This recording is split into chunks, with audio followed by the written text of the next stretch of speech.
चितला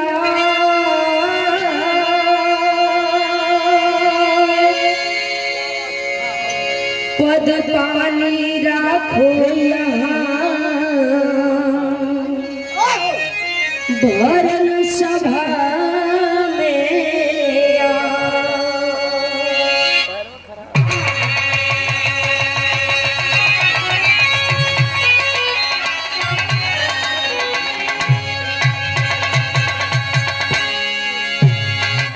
गुरु मूरत मुख चंद्रमा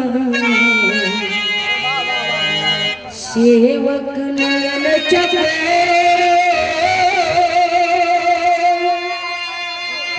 अष्टपहर निरखत रहूं